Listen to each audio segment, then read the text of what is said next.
Due to unforeseen circumstances, Professor Soni Verghese is unable to join us for the lecture session. On his behalf, I invite Professor G. Unnikrishnan to lead the session. So what we do is this session is actually for Dr. Soni Verghese. He's a professor at Nanoscience and Technology. He sent all the slides, etc. These slides are his slides, but no, because suddenly he felt he's ill now, so he cannot. Throat infection is there, so in an audience he cannot present the content. So this subject is so this will be presented by. Yes, we will be getting some chance to listen to Dr. Soni, who is an expert in experimental protocols and characterizations. So what we do is this session primarily focuses on the characterization protocols. Yesterday we said of now you know some background, have some background on biocomposites. You made yesterday afternoon somehow. How many of you could make a biocomposite successfully?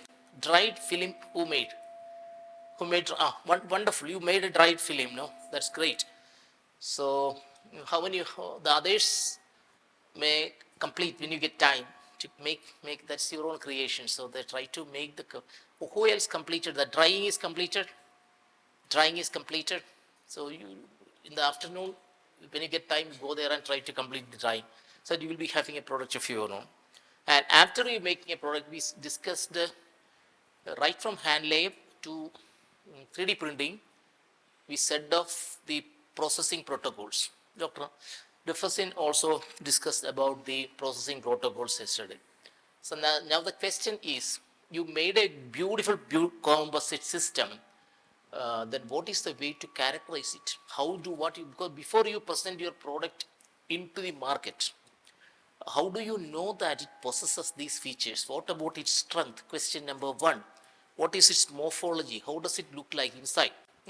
What are its structural aspects? What is the light reflection properties? What about its conduction? What about its biocompatibility if it is proposed for a biocompatible application? So extensive investigations are to be done before presenting it to the market. So biocomposites have a lot of charm, lot of beauty. Same time, lot of challenges are there. Some of them would absorb. By now, you know that no, the biocomposites have very good properties, but they have some because of the hydrophilicity. Extensive hydroxyl groups are there. So these groups can take a lot of water. So if water is taken by the system, water will eventually kill the product. So we have to inject some level of hydrophilicity into the hydrophobicity into the system to reduce hydrophilicity. We do a lot of characterization. Many of these characterization protocols are similar to the conventional molecular characterization. So normally we do when you are an employee in a company, you make a biocomposite system, which many of you would be doing in future. The company will ask you, present your product seems to be extremely good appearance, good properties, etc. But how do we convince people that these products are having the required properties for a specific application? So before you speaking to your boss or to the client, we do some examinations. And these examinations are industry oriented, and definitely a lot of research is involved in this. I will be presenting you 10 techniques. 10 techniques which is complementary to your, if you are an MSc student, it's complementary to your MSc learning. If you are a research student, definitely it is complementary to your comprehensive examination, and definitely it's complementary to your professional aspirations. So this we look into the mechanical crystallinity, mechanical properties, morphology, chemical characteristics, etc. biocomposite system. But altogether, I would like to modify the title as characterization, in general characterization of uh, biocomposites. So importance of what is the need of characterization, because almost 70% of the technical inventions in the modern world are based on materials. If you can, electronics at a stagnation now. Electronics is at stagnation now because you have heard of very large scale integration, small transistors in a small space. Ultra large space integration is ULSI is another advanced version of this VLSI. VLSI is a platform for electronics engineering. Ultra large scale integration is the higher version of that. To do ultra large scale integration, we do not have suitable materials. Therefore, electronics engineers look into material scientists to do that. So we try to develop many materials for electronics, and these most of the materials are now based on biocompatible system, and therefore a development of ideal solutions, ideal materials, and their characterization is very crucial, and this is one of the targets we all work for. Characterization is mainly done. First characterization we do involves spectroscopy. The moment you have developed a biocomposite yesterday, so how do you know that you have done that mixing? You have done the polymer, have taken the fiber, mixed it. Now the question is there any interaction, physical interaction between fiber and matrix? Is there any chemical interaction between fiber and matrix? Does it improve the optical band gap? Does it improve the optical properties of the system? Does it improve the conduction features of the system? First of all, we look into spectroscopy for the characterization. Spectroscopy primarily is an investigation like Sherlock Holmes does. Who is Sherlock Holmes? Who is Sherlock Holmes? It's a detective. He's a detective. He's a detective. So he investigates. He's basically a chemist. He detects. He does investigations. Here the detective is a light. Here in spectroscopy, detective is Sherlock Holmes is a light. So light, we cannot enter into a molecular system. The sheet yesterday you developed, we cannot go into that. But we will be sending a radiation into the material you developed it. It's just like a clinical doctor does an X-ray. Your femur is broken. So what does the doctor do? He will advise, go for an X-ray. So for X-ray images will give you broken. So you can see that's an examination using X-ray, high energy radiation. So that belongs to, all these radiations belong to this stream. This is called electromagnetic spectrum. So these are called detectives. Right from left hand side to right hand side. Left hand side are high energy radiations, are for remembering like your periodic table. Radiations are arranged beautifully wavelengths. The left hand side is high energy. E is equal to H lambda, or E is equal to H into C by lambda. When lambda increases, radiation shift to right hand side. Lambda decreases, radiation shifts to the middle. So those radiations with the smaller lambda means high energy. E is equal to Hc in lambda. No, so the high energy, as we move from left hand side, right hand side, energy decreases, but wavelength increases. That's why from folded is lower wavelength, expanded is higher wavelength. So if you remember this, it is very easy for you. All these radiations can be scanned. You can send X-ray. After that, you can have you have initially gamma, then X-ray, you have UV visible radiations, you have then ultraviolet, visible radiations, violet, indigo, blue, green, yellow, orange, red. Violet is, those radiations can be seen by our eyes. 400 to 800 nanometer can be seen. But below 400 our eyes do not see. Above 800 we do not see.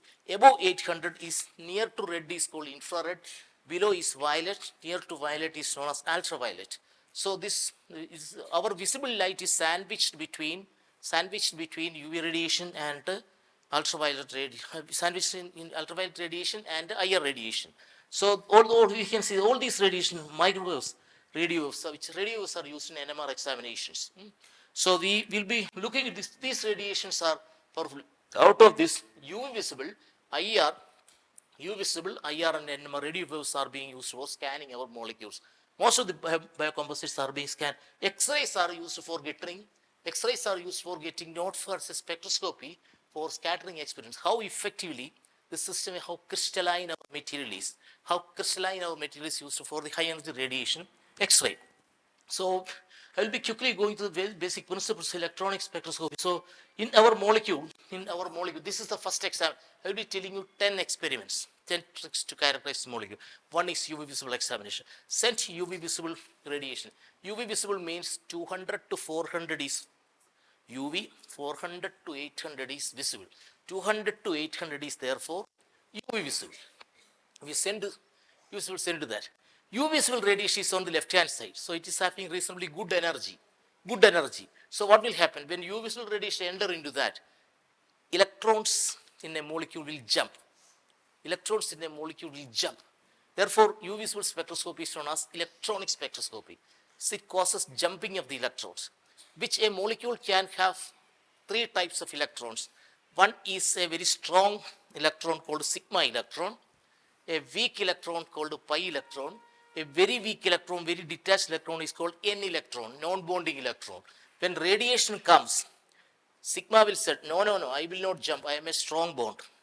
Pi will say, if you allow me, but who will jump easily? N will jump easily. N is non-bonded, N will jump easily. So N jumping, P jumping, pi jumping, and sigma jumping are there. So out of this, the jumping sequence depends upon jumping sequence. So this is a UV visible spectrum. You will be seeing this experiment in the afternoon session. This is an introduction to the afternoon session too. So you'll be jumping into if you have so this is a inside setup of a UV visible. So you send light. There's a diffraction grating, wavelength screening happens. Then a rotational disc. There is a mirror. The mirror, all these are sent into the, you can see the reference cell where sample is kept, and then some radiation enters into the reference cell, some radiation comes out. So detective enters into the cell, detective comes out. Then by that time, detective will capture the secret of the molecule, whether that molecule contains n electron, whether that molecules contain pi electron, whether that molecule is strong, only sigma bond electron, etc. Depending upon the jumping pattern, the molecule will tell you. The detective enters and he comes out with a secret. That secret coming out is known as UV visible spectroscopy. So you will be getting a plot like this. This graph you might have seen that, jumping, sigma electrons are very strong. Sigma electrons are very strong. Therefore, they are drawn at the bottom. They are known as bonding electrons. Methane has only sigma electrons. Methane has only sigma electrons. No pi electron, no n electron. Right? Acetaldehyde, small mole, CH3CHO, which is having sigma electron, C double bond O is there, pi electron is there, n electron is there. So what are the types of jumping you expect for this? What are the jumping you expect for acetone, CH3CO, CH3? Sigma jumping, n jumping, pi jumping, because O is there, non-bonding electrons are there. So this is a sequence. If you look into that, above sigma there is pi, above pi there is non-bonding electron. But n is not a bond, therefore no star for n. Sigma, top is sigma star, below that pi star, no n star is there, n is not a bonded electron. So altogether 5 lines are there, sigma down, pi, n, then pi star, n. So this sequence of energy happens when the gap, if you look into that right hand side, sigma to sigma star jumping happens, meaning if a molecule contains only sigma electrons, saturated electrons, jumping will happen, but it needs more energy, least probable transition. But when a molecule contains next left hand side, sigma to pi star, that jumping possibility is higher than sigma star because energy required is less. Then pi to sigma star, that's the energy gap is further reduced. N to sigma star is a high energy position, and then pi to pi star and n to pi star. N to pi star is having least energy, but that's a more possible state. But it has some restrictions because of some forbidden rules containing forbidden conditions. So what I said is, so depending upon when you send a radiation into the molecule, what radiation, 200 to 800 radiation is sent, molecule will eat some frequency. this you will get a plot like this, and it is like a hill. So you understand this graph as a U visible graph because always wavelength will be plotted in interviews it is normally asked. So how do you know that it's a UV spectrum? Always in wavelength is on x-axis and absorbance is on y-axis. And look into the hill value. There is a hill value. That's called lambda wavelength maximum value. Maximum value is this molecule absorbs. This molecule absorbs which are 217, right? Question for our is composed biocomposite system. Whether this system is a colored one or not. Two, it absorbs UV radiation or visible radiation.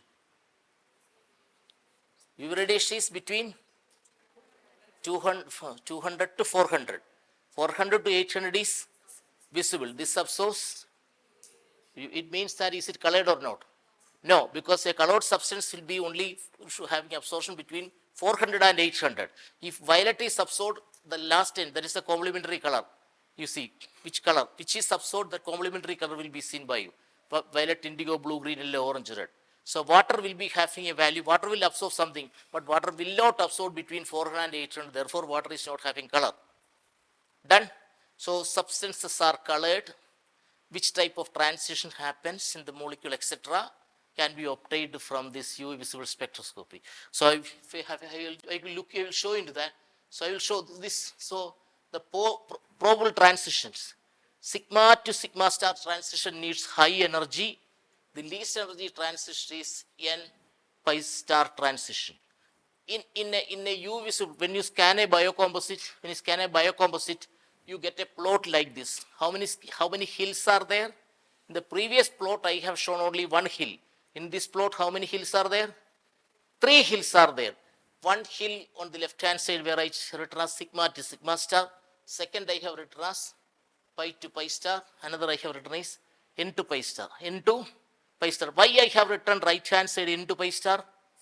N to pi star needs lesser energy. Lesser energy means high wavelength. Therefore, I assign that. Say high wavelength means less energy region. In that plot, if I read that, which transition I can assign to, right? Left hand side is sigma sigma star. I have written it as it could be a sigma sigma star, I presume. Why? How would you know that? See, which is appearing on the left hand side of this plot. Left hand side plot is wavelength is lesser. It means the energy is higher. Which is the energy higher region out of that? I will never assign the left hand side peak to n to pi star. Why? Because n to pi star is a low energy transition, so it should appear on the right hand side.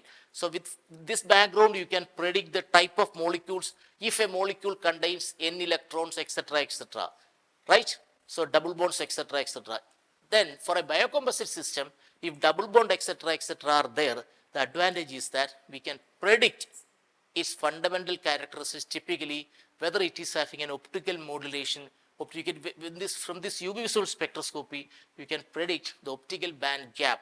Optical band gap means optical light, not electrical band gap, optical band gap. Based on that, optical modulations can be possible, typically in light emitting diodes, etc. Whether your biocomposite can be used, that is being examined through a UV visual examination. Done. If you have a film, we will tell you in the afternoon when you go to the laboratory, we can find out how it is done. Do you understand the basic principle of that? I will give you some questions. See, look into the question. Acetaldehyde benzene, as I am giving you 2-3 simple examples. Acetaldehyde benzene, cyclohexane, ethanol, heptene, aniline, butadiene. What are the type of transitions you expect for the first molecule, acetaldehyde? How do you write that structure? Okay, non-chemist, please excuse. So CH3, CHO means if you write the structure, CH3, CHO means how many transitions you expect there? CH3, CHO, CH3, CHO, CH3, I write that C, H, H, H, C, H, double bond O. So sigma bond is there. So sigma sigma star is possible. Double bond is there. Pi to pi star is possible. N electrons is there, right? Benzene, what type of transitions you expect? Benzene contains no N electrons, non-bond, all the electrons are bonded. So this, in the list, previous transition, the list, this in that transition, N is cut off of this molecule.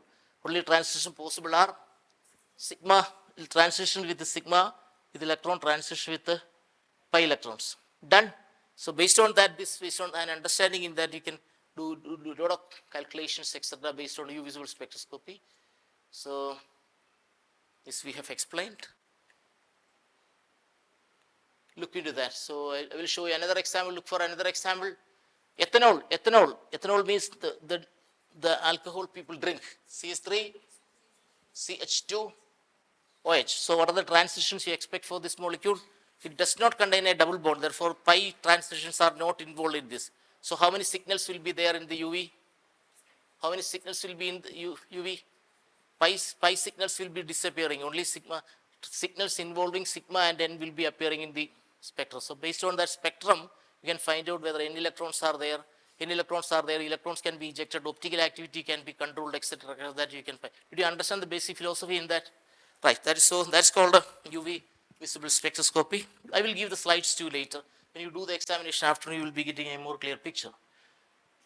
So these problems are for you to do that. Then the second spectroscopy is called infrared spectroscopy. Infrared spectroscopy means bone vibration spectroscopy. Infrared radiations appears on the right side of UV visible. Infrared spectroscopy right side, their energy is less. Energy is less, but therefore the wavelength is high. And since their energy is less, electrons will not jump. If you send IR radiation into a molecule, electrons will not jump. But electrons, just like an aircraft about to move, they will start vibrating. And when the aircraft is on to fly, it does not fly, but it starts slowly vibrating.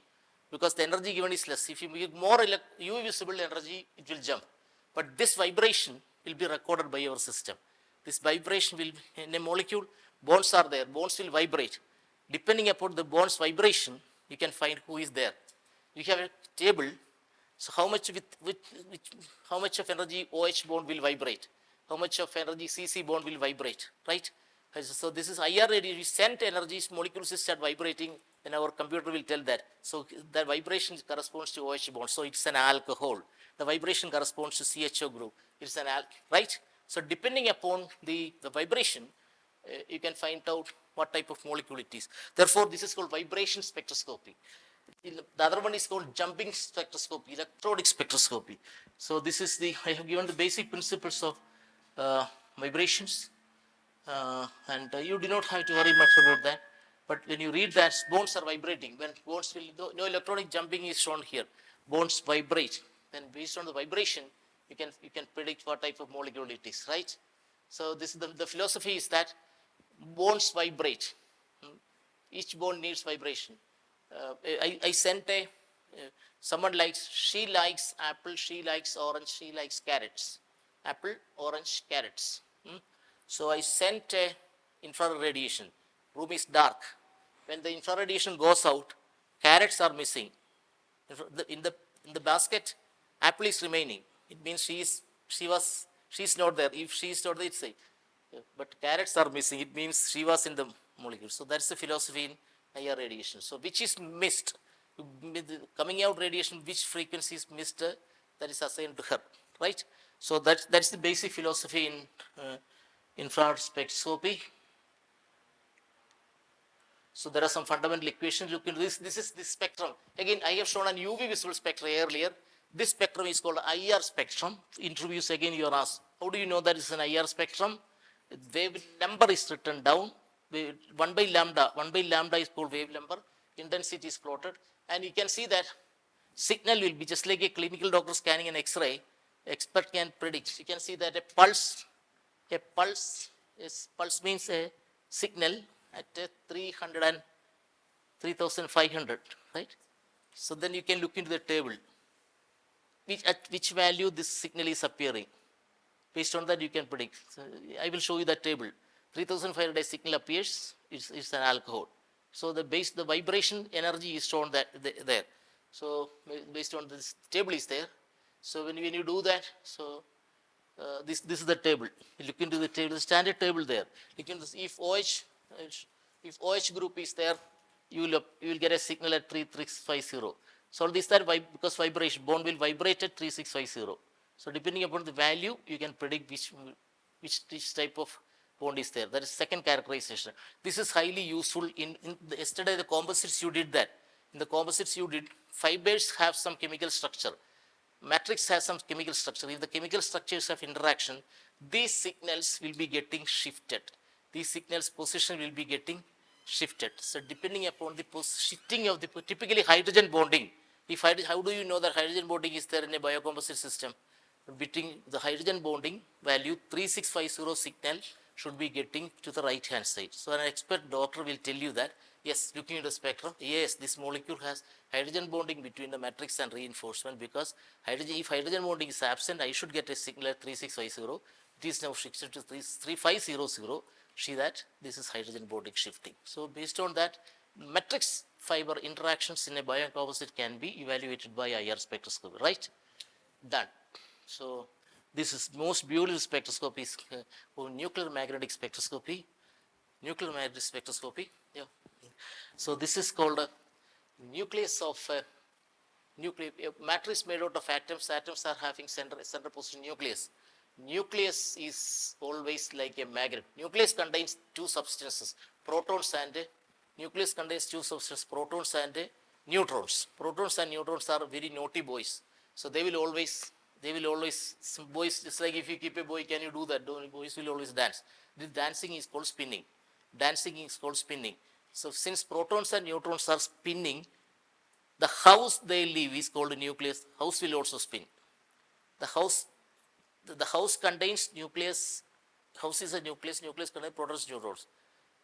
The boys are spinning. Since the boys are spinning, house itself will spin. That spinning, house itself is spinning. Those see that house. This is the magnet represents the nucleus of every substances. So the matrix is having atoms which are nucleus. Reinforcement is having nucleus, etc. etc. It's a spinning nucleus. So spinning nucleus. The philosophy is this spinning. This NMR spectroscopy. This spinning nucleus is naughty, left hand side. Then I keep a magnet there. Then spins get arrested.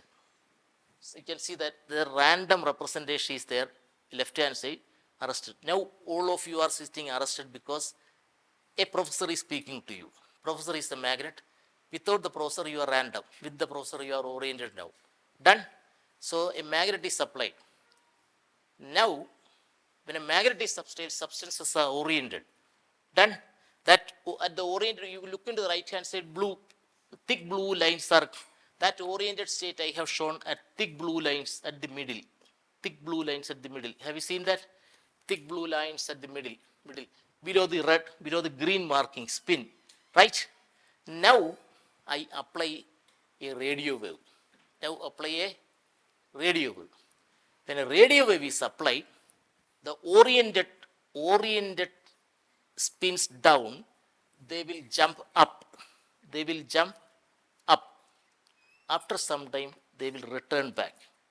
When they return back, for jumping up, they have taken some energy.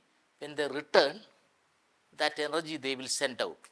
That energy will be recorded by my recorder, and based on that energy, I can predict which molecule is there. Right? This is the basic philosophy in nuclear magnetic spectroscopy. It tells you, but each, you are all ordered now, you all are ordered. Now I am sending you a radio wave. Right? This radio wave is taken by all of you in a different way. She is more closer to jumping. So if radio reaches her, she can jump. She takes more energy, jumps, and she gives out more energy. But someone sitting there is called shielded. So if shielded means covered by, so my radiation will not be reaching there. So the energy given by her will be lesser, by her will be more. So therefore, depending upon the environment, all of you are girls, but some are shielded and some are unshielded. So it means that each atom is in a different environment. Based on the environment, we classify the molecules, and based on that we can write the structure. This is the basic philosophy in NMR. So those who are interested, they can come, can see that molecule. No, how many type of, you look into this molecule, how many types of molecules are, how many types of hydrogen are there in this molecule. This, depending upon the hydrogen, we have a NMR. It's called hydrogen NMR or proton NMR, 1H NMR. So how many hydrogen atoms are there? How many hydrogen atoms are there? 6 hydrogen atoms are there. But some are can be grouped into same, some can be grouped into different, right? Left hand side hydrogen atoms are one type because they are connected to a carbon and a double bond and oxygen. Right hand side carbon and signals are connected to, so their environments are different. So how many environments are there? Based on how that much of signals will be generated, right? Based on that you can draw the structure. Based on that understanding, because I will ask you, so in an NMR spectrum, you have to look into 4 aspects. How many lines are there in the spectrum, and position of the signal, that is called chemical shift. The chemistry students know that, no? And then this is called area under the signal, height of the signal, and then called how many signals are splitted into, that is called multiplicity. And so these things, when you so there is a table there. Based on that table, you can predict the chemical shifts, right?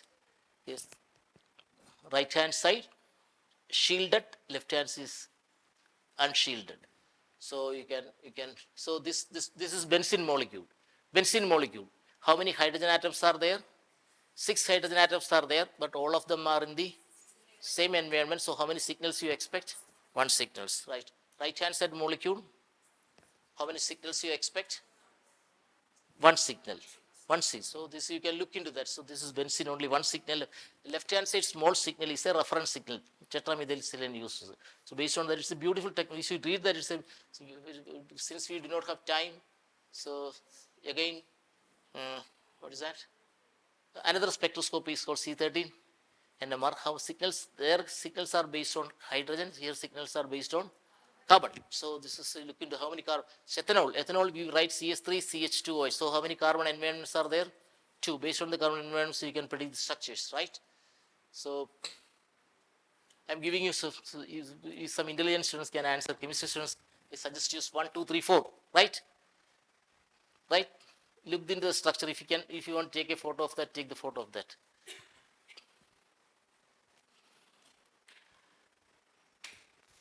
Then these 4 structures, I will show you a spectrum.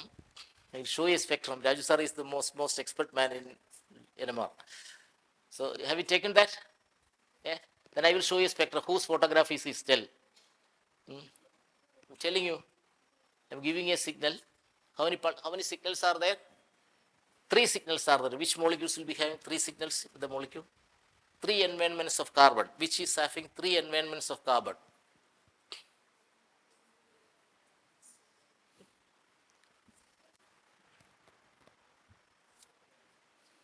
Answer is A, B, C or D. Which one? Previous slide. Look into that. It is slightly engineering too. Identical molecules. How many non-identical carbons are there?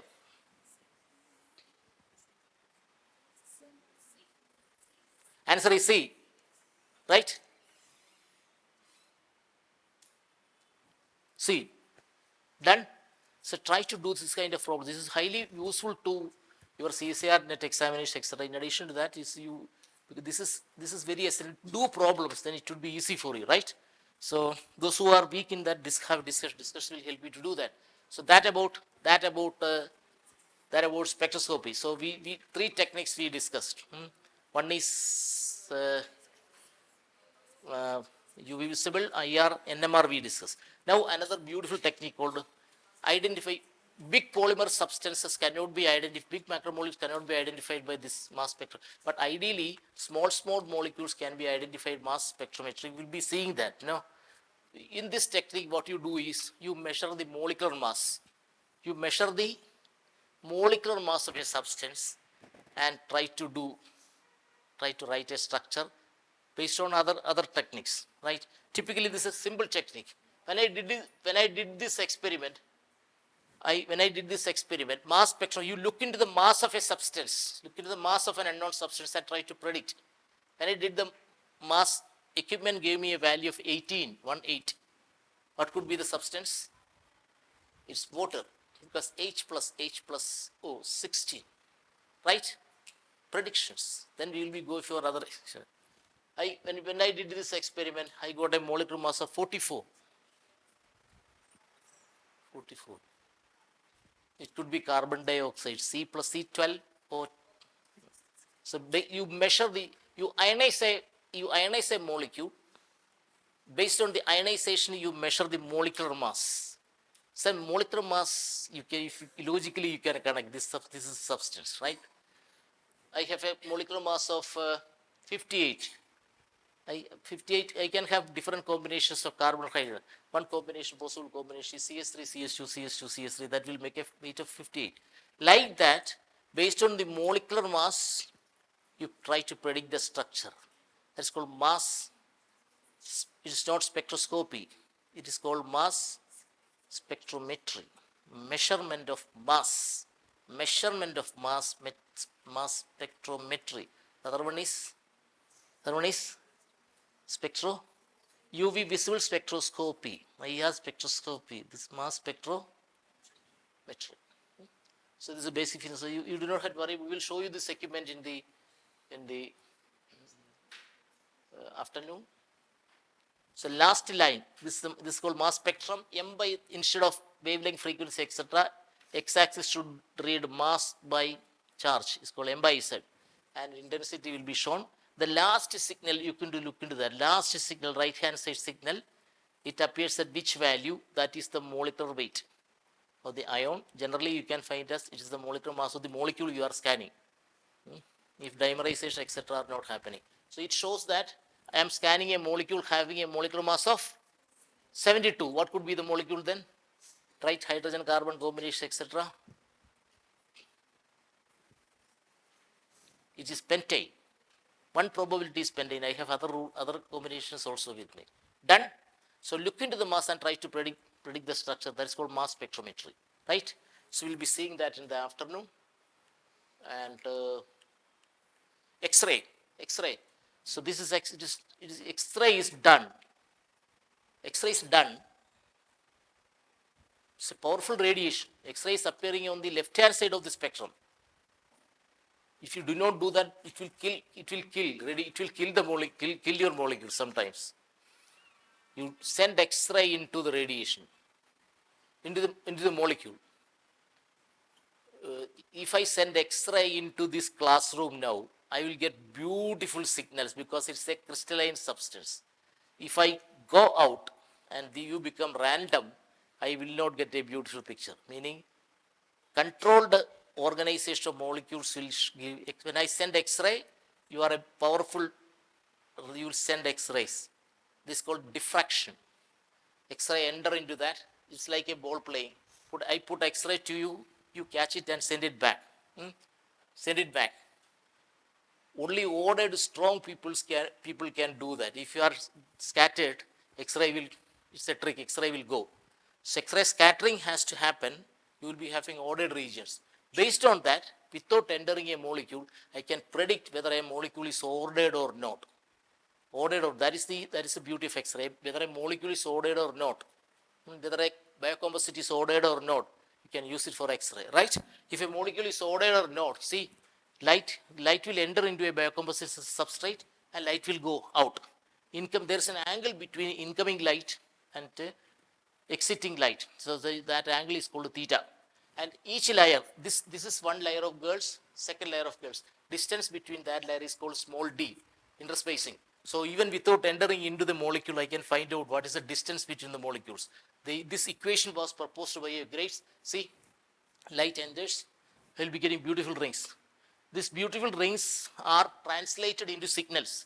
Each line up. Here, wavelength 2 theta is plotted. This is an X-ray. I make it sugar X-ray. I say that it is not a UV spectrum because wavelength is not in x-axis. Wave number is not in x-axis, m by z is not in x-axis, but what I see is a 2 theta intensity, so it's an X-ray. And each pulse is representing that this material is a highly ordered substance, multiple crystallinities. Only one signal, only one type. We have seen different lines of planes, etc. In your +2, you have learned that different lines of planes crystallinity are there. Different lines will be. Only one line is there, means that substance is having only one type. Of this afternoon, half of your students will be learning that technique. Be closely. They will do the sample. Actually, take a crystalline substance, learn it closely. This is the purpose of this training program. See the sample. If you do not understand, ask them to do it once again. If they show that, sir, please show it once again so that you can see that what is actually happening, right? So evaluation, X-ray data, etc. There is a fundamental, very wonderful equation called Bragg's equation. N is the first order reflection. Lambda is the wavelength of X-ray you send. D is called the distance between you. Distance between you. I will give you a problem. You have to do that right now. 2D sine theta. Theta is the angle light coming out. Do you know this equation? So then I will ask you a question. See.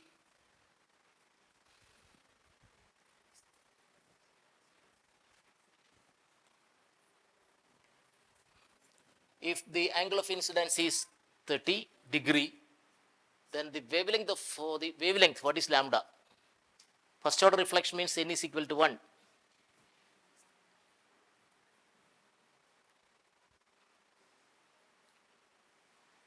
Anyone did the problem? Theta value you do not. Come on. D value.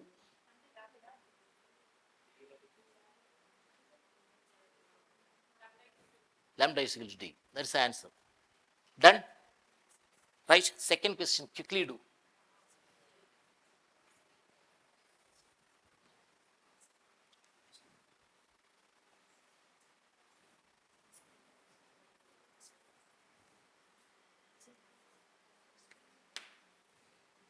Practice is the essence of success. Keep on doing problems. Done? See? 50 angstrom units. Done. You are quick. You are so quick. Good. Another technique is called scanning electron microscopy. So what the techniques we have done is three techniques for spectroscopy, one technique for spectrometer mass, one or crystallinity. So each technique is done for how the interaction, which technique is used for finding out the interaction between matrix and reinforcement, whether hydrogen bonding is present or not. IR is hydrogen bonding shifting. It's fine. It's fine. What you said is spectroscopy, right? Right? Which technique is used for finding out the crystallinity of a substance? Excellent. Very good. So like that, each technique, there is a purpose for doing that. We do not have to do all examinations on a sample. We have to do specific samples. Typically, she is doing a research at Christ University. She comes to the lab and she does not do all the samples. She knows that there is a specific experiment which will tell me the truth. So she will come and she will do the experiment only. Did you understand what I said now? For all examinations, we do not have to do all experiments. But if my target is crystallinity, I will do X-ray. If the target is hydrogen bonding evaluation, we will do IR, right? If the target is whether it contains double bond or not, UV visible is ideal, right? So like that we can do. Scanning electron microscopy, you scan. Scanning means you scan the molecule with X-ray, but not conventional thing. X-ray will be falling on your sample and you will be getting some other radiations back, right? Your secondary electrons, you call it as secondary electrons, not primary electrons, secondary electrons. You will collect them and those collected electrons will tell you some truth about the molecular organization, whether there is a phase separation. What is the meaning of phase separation? Two substances are mixed together.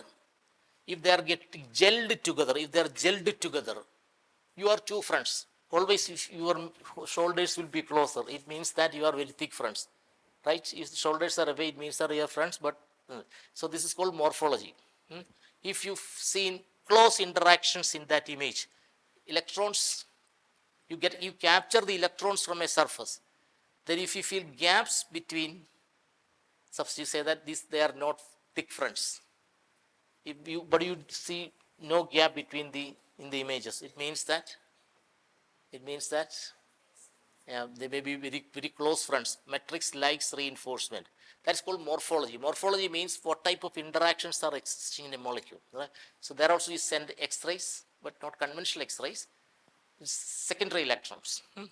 So half of the students will be seeing that, half of you will be seeing that. So you'll be getting images like this. See, it means as you can see some dark lines and white lines in the image. It's a scanned image. It means it's not a smooth image. You can see two. It means that there are two substances, two phases. You call it as two phases, and phase separation is there. Am I right? So if phase separation happens, substances like or dislike. Oil and water mixed. Oil will float over water. That's the phase separation. What is the meaning of that? Oil and water are not friends. Like that. So that's a visual image. You can see that. But when solids are mixed, you cannot see that. For that, you send X-rays and use an image. The image shows like this. It means that substance is miscible or not. It is not miscible readily. If it is miscible, you will not be seeing lines in between. It will be continuous. Done. Another is called atomic force microscopy, AFM. AFM tells you how your surface is. AFM is you are scanning the surface with a tip, with a needle. Surface. If the needle is moving smoothly, it means the surface is smooth.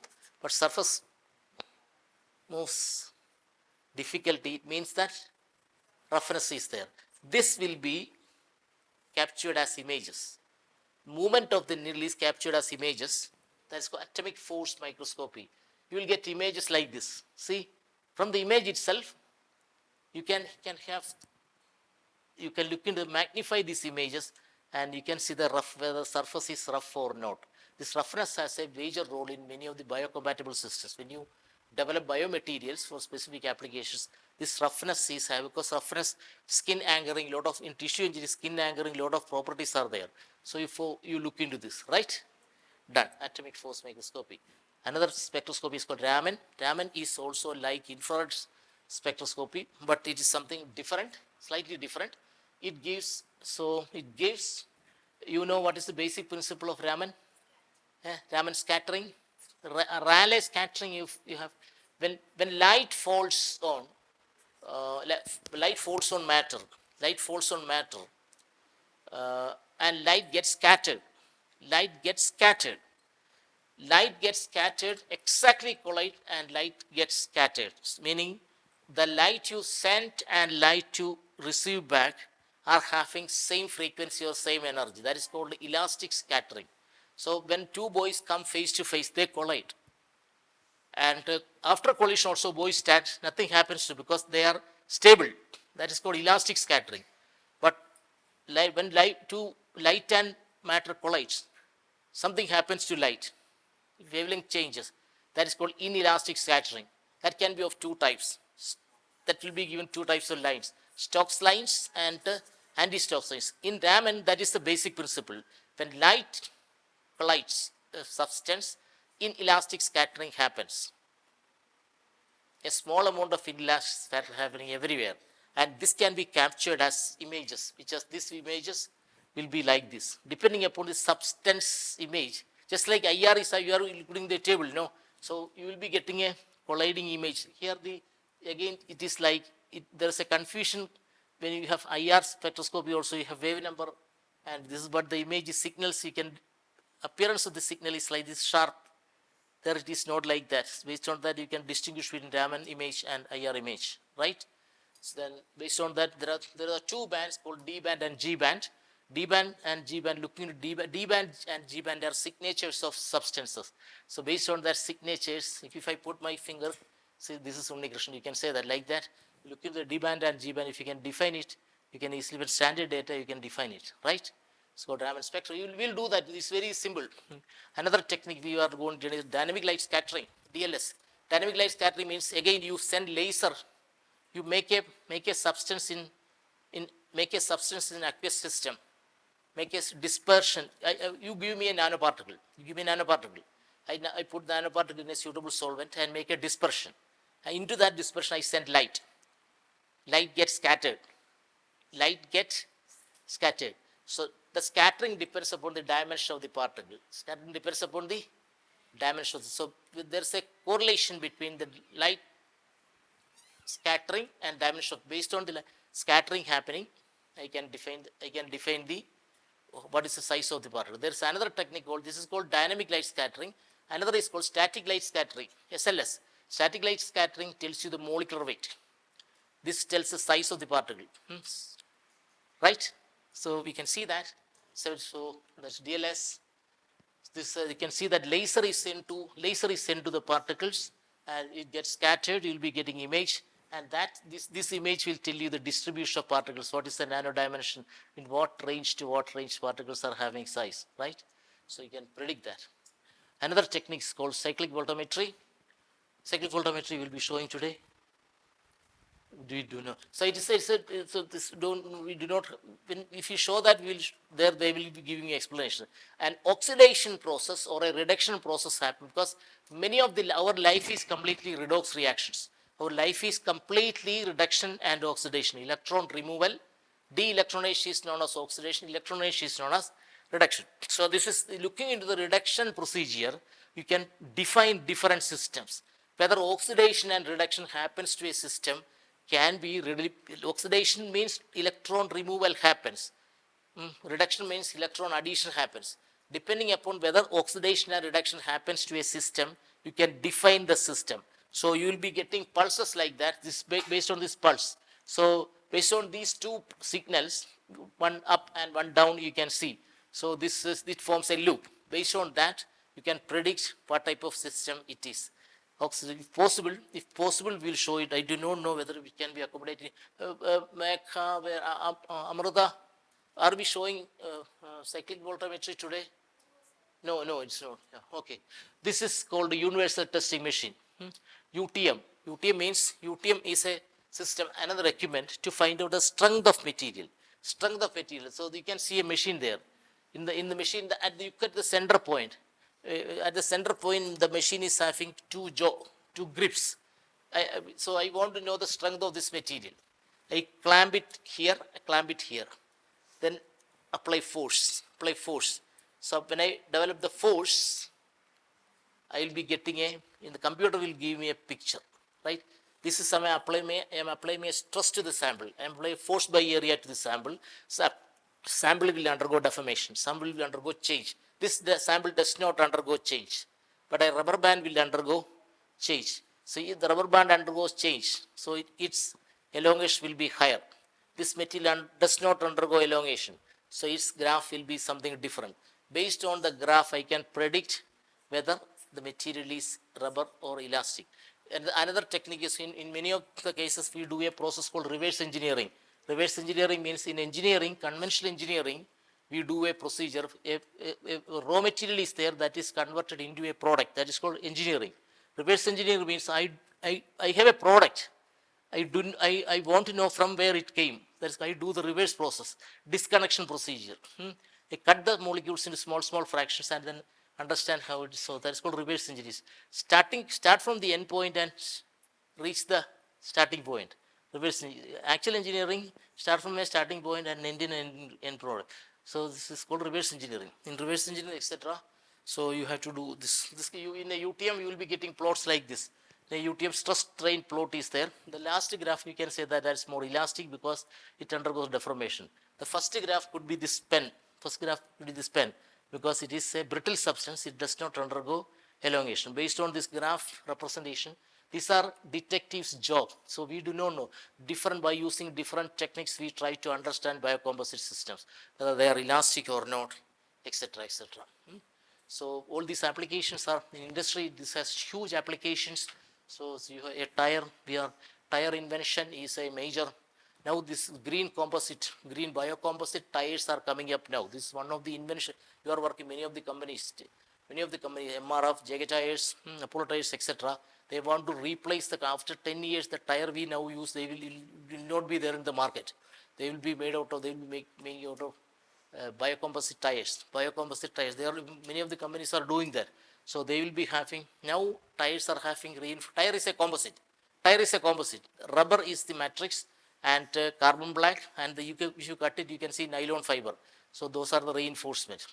So many of the companies will replace these nylon fiber with the banana fiber or something like that. So even though you throw tire after utilization in environment will degrade. Now tire accumulation is a problem. After some time, it will not be a problem. We will be making green tires, right? So for all these properties, system is there. So this is something different. And the last technique I explain is called thermogrammetry. This is very important. And differential scanning calorimetry. Am I running quickly? Do you get some idea? So do not worry about it. When you see the experiment, we will explain. It's two experiment. You have heard of Kalpana Chawla's incident, you know. Sunita Williams returned from spacecraft in a spacecraft. Before that, Kalpana Chawla was returning. When she was entering into Earth's area, suddenly the surface coating had a huge friction. It is coming with very high speed. When a spacecraft moves very high speed, it has friction with the atmosphere. The material she made that was not resistant. Friction will, if you rub your hands, heat will be felt. That's called friction. So because heat will be generated. Because of the huge friction happened for her spacecraft, fire was there, so the rest is history. NASA started a new experiment immediately next year. So thermal analysis is very important. Therefore, what they did is, you will see in Google, cool cat video you might have seen. Yes, you said. So you will be see a cat smiling. You will see a picture called cat smiling. Cat smiling is not, cats will smile, nothing wrong in that. Then the camera moves down. Then a cat sits on a polymeric material. Transparent polymeric material. That's also a good thing. But camera, when falls down, your eyes widen, because before this is a huge flame, huge fire is there. On the fire, this slab is there. And the cat is sitting only 1 centimeter above the fire, but cat does not feel that the fire is there, because it's a highly insulated polymeric system. 8,000 degrees centigrade, it can withstand for 3 minutes. By that time, spacecraft will cross the area. Spacecraft will be safe. Sunita Williams had the safe entry, because such re-entries are always there. So thermal analysis, at what temperature material will break, at what temperature material will be stable. Up to that's done by the analysis called first DC. You can see that this is called thermogrametric analysis. Thermo means heat, gravimetry means weight. So take weight as a function of temperature. So when you do that experiment, percentage more, always mass percentage. If you start with 1 gram of the sample, you will write that 100%. Mass weight percentage always. Such a percentage is not actual mass, it is percentage mass. So mass is done. We start with 100% mass. Then you heat the sample from 30 degree room temperature to high temperature degree. Scanning happens up to 600 degrees centigrade. So what happens, you can see in that graph, initially the graph from the top, graph is stable, you can see. But there's a plateau region, graph is stable. But after some time, graph suddenly falls down. At what temperature it falls down? It falls down at one line, isn't it? What does it mean? What is the meaning of that graph? Its weight will be suddenly falling down if you cross that temperature. It means do not use this material for applications above this temperature. If you use application above this temperature, you will fail.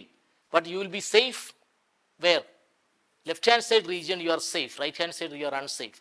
So you simply measure the weight of the sample and find to scan it through over a temperature, and then you can up to what temperature your spacecraft coating etc. can be utilized, or your complete laptop or anything else. So this is called thermogrammetric analysis. And the last analysis is called the equipment. Last analysis is called DSC, differential scanning calorimetry. So here what you do is you have a reference sample called alpha alumina, and right side hand side you have your sample, your polymer. Yesterday you developed a polymer, so we'll be doing a DSC examination for the sample. If someone developed that material, we can do the DSC today. Okay, So you have a reference sample, the sample yesterday you developed. We do not know up to what temperature your material, yesterday you developed a film. We do not know whether it can be used only at room temperature or it can be used for some spacecraft application, or we do not know. You do the DSC scanning. Up to what temperature DSC will, up to what temperature the first test state, the TGA should be done. Phase transitions happen. The material becomes rigid, flexible, etc. during service is obtained from DSC scanning. So you do the scanning of the material. So what do? You have a reference material and your experimental material. You heat them by supplying different levels of heat so that delta T is equal to 0. What is the delta T is equal to 0 means? When you heat reference sample, its heat will be going up. When you heat your sample, its temperature will be going up. But I ask you, do not allow, keep them in the same temperature. What is the way to do? Delta T is equal to 0. What is the way? The heat given to the samples should be different. See, the common example Raj sir and me say in the classroom, when we make sambar, potatoes are added initially, but tomato is added only at the end. Why? Heat capacities are different. You give sufficient amount of heat to potato, that will be remaining its straight way. But if you heat to tomato, it will collapse fast, right? Heat capacities are different. Therefore, you do not heat uniformly the sample and reference. But our target is you can give different amount of heat to the reference sample but we make sure that both of them are the same temperature. Delta T is equal to 0. Temperature difference between sample and reference is 0. But heat given to maintain that, we have only one way. Heat them at differently. Q given to them is different. Q given to the samples and reference is different. And based on that, you will be getting a graph like this. An expert can easily tell just like it. If there's a dip down, left hand side on dip down, the first dip temperature is called glass transition temperature, and the next dip down is called the melting point, etc. And this melting is an endothermic process or exothermic process. For melting, heat is taken or heat is out. Taken. So all the down graphs are endo, all the up graphs are exo. So all the up graphs are. So if there is an up graph, you say that upgraph crystallization may be happening in this sample. If the signal is same, you say that no change happens in sample. But if there is a first dip happening, the material undergoes process glass transition temperature. The material, there is a chance that your material may melt at this temperature. There is a chance that at that temperature, high up, that crystallization can happen in sample, and sometimes cross-linking happen, oxidation can happen. Some physical changes. What are the physical changes possible happening to your sample? If the signal is same, nothing happens, you are happy. If ups and downs happen, you say you should be careful, right? So this kind of examinations are, I do not know whether it was pretty well for all of you, but reasonably you could have an idea regarding that. That's fine. When you see the experiments, you'll be having a better picture, and we try to. Do you have any doubts now? We will clarify for another 5 minutes. No, then we will wind up, and other techniques are also there, XPS, but we do not have to do all the experiments. So we'll focus on some of the specific experiments in the afternoon. In the afternoon, you have to make any. So this is our plan. Did you understand this? So this is called characterization. Based on this characterization, you will be proposing an application. So that's the. Did you understand the sequence of the story? Yesterday we found what are biocomposites. Then Alain said about the fundamental aspects, fabrication. In the lab session also we have seen fabrication. That was yesterday was our fabrication day. Today is our characterization day. Characterization. So today and tomorrow we will focus on characterization, how to do. So you may not be learning everything, but we guarantee you, if you listen to the sessions today, after this afternoon, you will be getting a reasonably good background on biocomposite system. That will be strengthening your career prospects. That will be strengthening your future programs. Therefore, if you have a doubt, you try to speak to people and make clarifications. Okay, research scholars are ready to help you anytime. and please be in touch with them. In their research papers also, this kind of graphs are there. You can ask them what is the meaning of this graph. They will explain to you what is the meaning. Okay. So in the afternoon, you ask me some questions. Then only so many questions. So make asking questions a habit.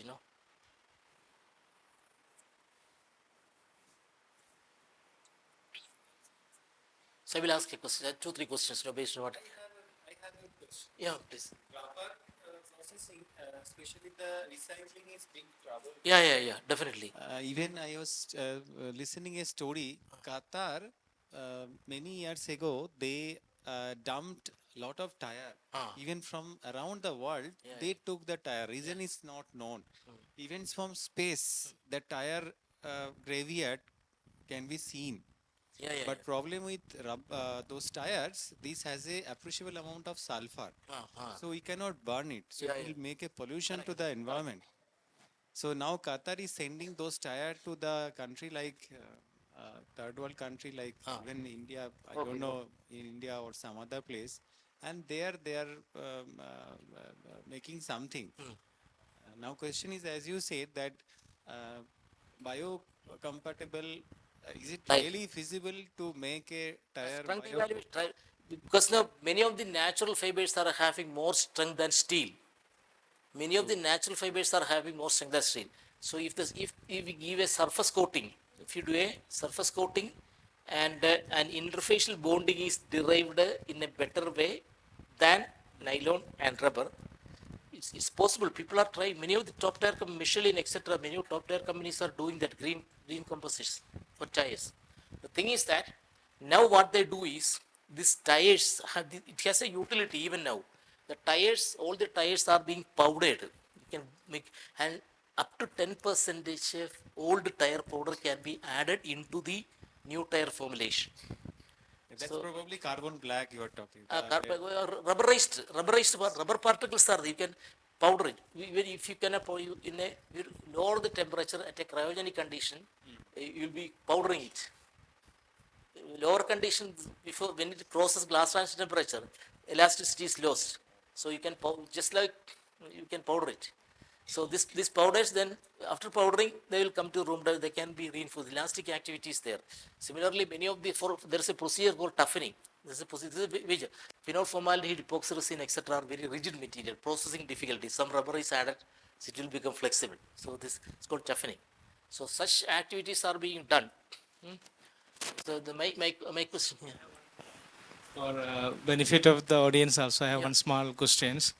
When you explain about spectroscopy, Raman spectroscopy, so for graphene, like people, I mean, Yeah, man, I don't have much yeah, understand the spectroscopy part, but graphene say single layer. People use only Raman spectroscopy, Oh, and compared with IR, there only you can see that the shift of this pi bond or yeah. this thing. So maybe you can explain with that Raman spectroscopy. Already you have shown the slide. Yeah. Maybe students also can get a little more. G-band, D-band, for some fundamental aspects, I know that some time may be required, no, because because FDI are primarily you focus on bond vibrations.